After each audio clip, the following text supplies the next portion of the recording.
realizing I was gay and actually like realizing what it was were two different things. I realized that I liked boys when I was really, really, really young, like probably whenever Jonathan Taylor Thomas was famous, because that was probably my first like male crush. But I didn't realize what it was. I just thought it was a strange like thing that I just did that other people didn't do.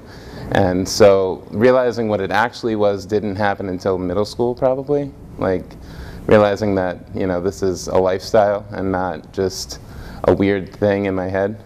So probably if I had to give it an age, around like 12, 11, when I actually hit puberty. I actually came out on Christmas. It was a Christmas present.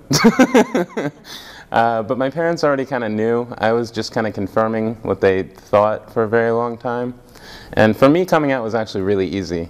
Because I'm an only child. My parents really love me. Like I knew that they were going to be supportive of me no matter what. But it didn't change that it was really hard, because I was an only child, so I was kind of like their only shot at having a, you know, straight son marrying a woman and moving on to a family and all that. So I knew it was going to be depressing. But overall, it went really well. It went better than I had expected originally. When it comes to friends, it was really a non-issue. I mean, I think it's generally becoming better and better for younger people. It's just easier when you're younger to kind of digest these kinds of things, whereas the older generation, I feel like it's been so suppressed for so long. So in terms of coming out with my peers, like my friends and stuff, they were all pretty good about it. By the time I actually came out to friends, I was out of high school. I was in college. So it was a lot of a more liberal environment. Especially my town is like really conservative, mostly just like Republicans and you know, families. So they're not generally so okay with it. But when it came to my friends, they were just fine. They were so easy to tell. They completely embraced me. I became the token gay. So, as typically happens. My thoughts on marriage equality passing in New York State are that I'm extremely happy about it. I couldn't be happier. I'm so proud to live in a generation that gets to see this kind of thing happen.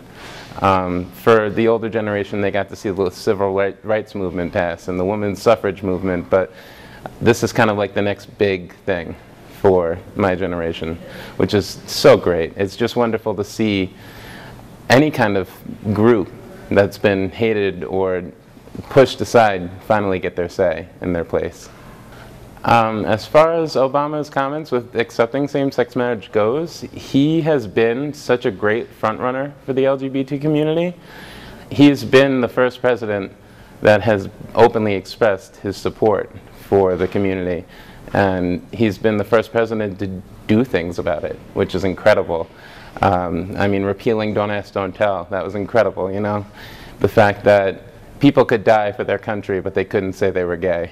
Something about that just bothered me, and he felt the same way, which is really nice to know that we have a friend in a high place, a really, really, really high place.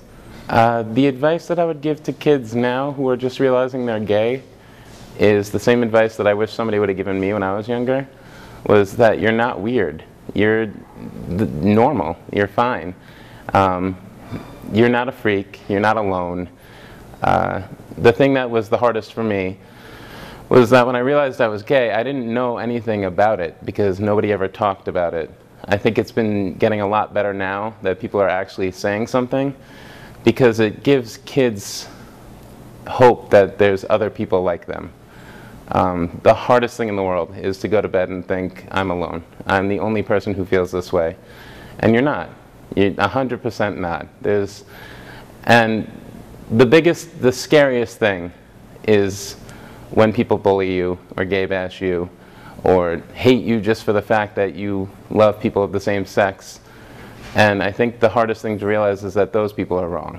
They're not the right ones. You're the right one. And that what they say doesn't really matter. Because as long as you go to bed at night knowing that you're a good person, nothing else matters. It does get better. It gets so much better. High school was hell. I thought I wasn't going to make it through. I was depressed. I wore black clothes. I thought I was a freak. I hung out with all the weirdos. But you know, those weirdos turned into some really awesome people. The weirdest people in high school do the coolest things. And I'm glad that I realized it gets better, because it does. It gets so much better. My mom always told me it got better. She was the main person who got me through that.